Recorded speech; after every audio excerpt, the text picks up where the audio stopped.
Walaupun kita harus berjuang terus ini, terutama untuk kemakmuran para petani. Tapi sebelum kita lanjutkan diskusi ini, kita sapa terlebih dahulu penonton yang nampaknya sudah tidak sabar untuk terlibat dalam dialog interaktif pagi hari ini. Halo, selamat pagi. Halo, selamat pagi. Halo, selamat pagi, Pak. Iya, maaf, dengan Bapak siapa ini? Assalamualaikum, Pak, warahmatullahi wabarakatuh. Waalaikumsalam warahmatullahi wabarakatuh. Dan Bapak siapa? Pak Iwan, Pak. Pak Iwan di mana, Pak Iwan? Di Pontianak, Pak. Silakan, Pak Iwan. Iya, Pak. Nah, terima kasih, Pak. Saya yang kedua untuk bapak-bapak dari DPR Bangka dari Pak, yang kami tanyakan, apakah penghasilan lada itu nantinya dapat membiayai seluruh keperluan APBD dari Bangka Belitung itu, Pak? Kemudian sampai berapa lama kira-kira biaya? Jadi atau maksudnya begini, Pak Iwan. Halo, Pak Iwan. Hasil produksinya itu dapat dimanfaatkan gitu, Pak. Pak Iwan, sampai Iya, seberapa Pak. jauh, seberapa besar kontribusi dari lada ini bagi APBD atau PAD ya? Iya.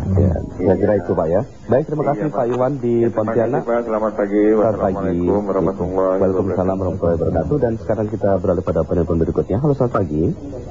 Selamat pagi, Pak. Iya. Dari Pak Hadi Wisma Budi PTT Pak siapa, Pak? di Sorong, Iya, silakan. yang ingin menanyakan mengapa Bangka Belitung menginginkan menjadi provinsi begitu keras sekali dari masyarakatnya. Pak Hadi. Kalau Halo, Pak Hadi. ya, Sebenarnya pembicaraan kami pada pagi hari ini adalah membahas masalah lada.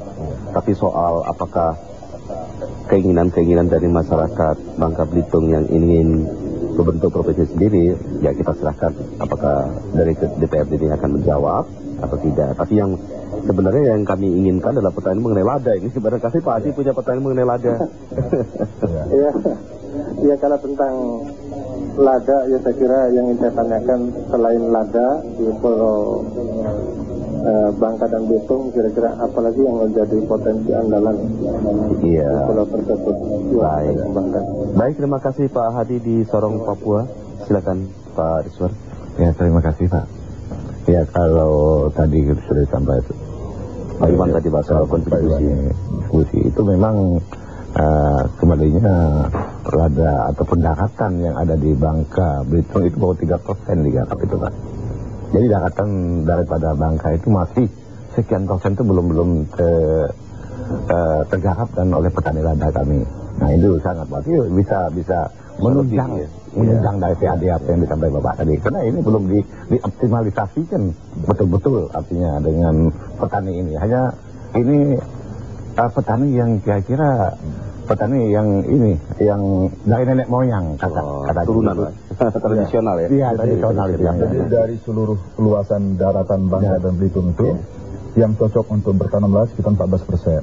Nah, dari 14% itu baru 3% yang dimanfaatkan untuk tanam lada. Ya. Nah, dari 3% itu saat ini Bangka Belitung bisa mengekspor lada putih ke pasar internasional itu sekitar rata-rata per tahun 30.000 ton.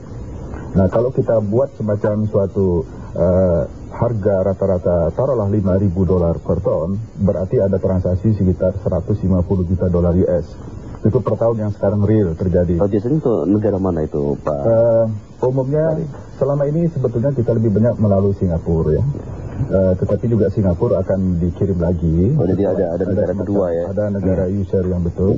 Nah, tapi belakangan sudah banyak mulai ada pengiriman secara langsung seperti ke Jerman, ke Hong Kong dan negara-negara Eropa lain. Umumnya daerah dingin lebih banyak menggunakan ini. Dibanding dengan lada hitam, ini lebih bagus mana di pasarannya? Tergantung daripada industri yang menggunakan. Karena lada hitam itu sebetulnya orang membutuhkan kulitnya. Karena kulit dan itu mempunyai aroma tersendiri. Tetapi permintaan yang paling tinggi belakangan adalah lada putih. Selain memang agak lebih rasa gurihnya agak berbeda dan juga pengolahannya mungkin sudah langsung. Ya. Jadi kalau hal ini dikembangkan atau dioptimalkan di Bangka, maka perkebunan lada ini akan dapat menyumbangkan lebih besar lagi terhadap PAD ya. Perkiraan kita kalau kita dunia perbankan bisa membackup kita petani lada di Bangka Belitung ini, maka kita bisa meningkatkan produksi kita sampai 2 kali lipat. Jadi artinya sampai 60.000 ton per tahun.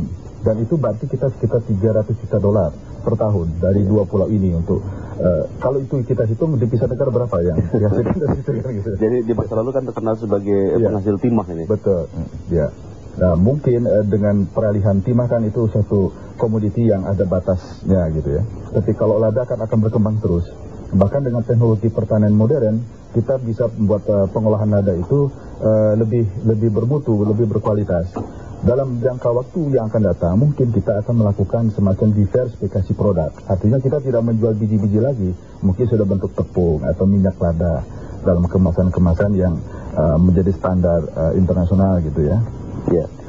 Baik, tadi juga ada yang menyinggung pertanyaan tadi Pak Rizwan mengenai kenapa harus membentuk provinsi sendiri. Nah, ini kalau kita harus juga kembalinya berbicara soal Bangka Belitung maunya menjadi provinsi, ini memang sudah menjadi tuntutan rakyat semuanya. Ini menyambung, Bu. Artinya dengan perjuangan dari jadi itu aspirasi dari rakyat yang dibawa oleh DPRD ke pusat. Iya, itu sudah memperjuangkan. Ini udah tahap ketiga. 50 lebih, tahun 70, ini tahun ke 2000-nya ini angkatan ketiga boleh kata. Kan di sini saya perlu tambah juga dengan menanggapi dari telepon tadi, ini Pak. Masalah lada apa yang di Bangka sudah disampaikan oleh Bung Satari kita tadi, yang ulasan yang begitu ini menarik. Tapi ada yang tambah lagi untuk penghasilan kita di Bangka itu dengan laut yang belum kita perdayakan dengan optimalisasi, dengan alat-alat canggih yang kita proyeksikan dari Dewan itu sendiri juga. Kami selaku pimpinan, artinya itu akan kami dapatkan sumber daya alam di Bangka Belitung yang ini belum digarap sepenuhnya, dan kita harapkan yang di masa-masa mendatang ini bisa digali lebih jauh. Ya, itu yang sangat dapat memberikan kontribusi yang besar bagi kemakmuran rakyat Bangka Belitung khususnya. Baik.